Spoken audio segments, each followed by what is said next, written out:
The key point here, as you've heard a couple times, is that we're all responsible, and we all need to be engaged in the solution.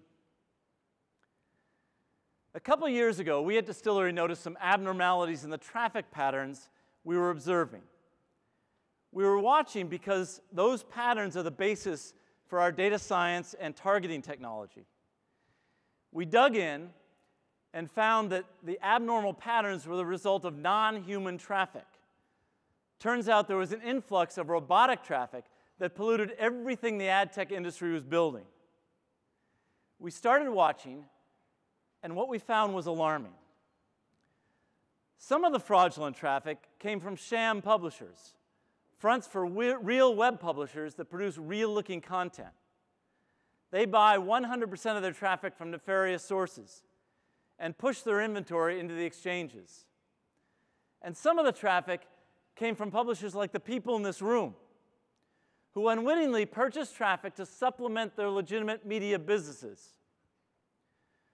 The first group, they're like those pizza parlor owners we used to see in the grittier New York City of the 70s, serving seemingly legitimate pizza out of the front of the shop while dealing drugs and contraband in the back. And like those mafia fronts, a bunch of those fraud networks have been rooted out. But the problem of fraudulent traffic is still with us. Why is that? Well, it's enabled by you legitimate publishers. If you look closely, you'll see some legitimate sites on the fringes of this fraud network. You legitimate sites who are buying cheap traffic are kind of like Frank in The Wire. Frank runs the docks and takes money on the side. Open question as to whether you really want to know what's moving in and out of your docks. So let's review. We've got publishers buying traffic cheap, introducing fraud into the ecosystem. They get more impressions to sell. The exchanges play host to more transactions, sometimes 30 to 50% more transactions. In the case of the video exchanges, more like 100% more transactions. Half their volume is fake. The buyers buy in because the fake stuff, expertly programmed by the nefarious bots, delivers clicks and site visits at premium rates.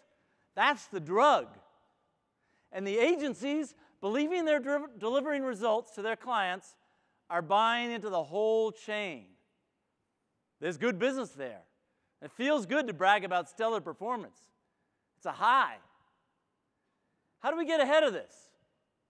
At the risk of sounding old-fashioned, it's really a matter of moral courage. We're making a start. We've mobilized a very capable group to build the template for a solution. The traffic of good intent is meeting in the next hour to agree on the parameters of that solution. The message today is that this is everyone's problem. We're all responsible for the corruption getting traction. We all have to be responsible for the solution. We can do this if we choose to. Please join us in the effort to root out this scourge. Be proactive. Refuse to play along. Help us shame the bad actors. Say no to being an enabler. The health and survival of our industry depends on it. Thank you.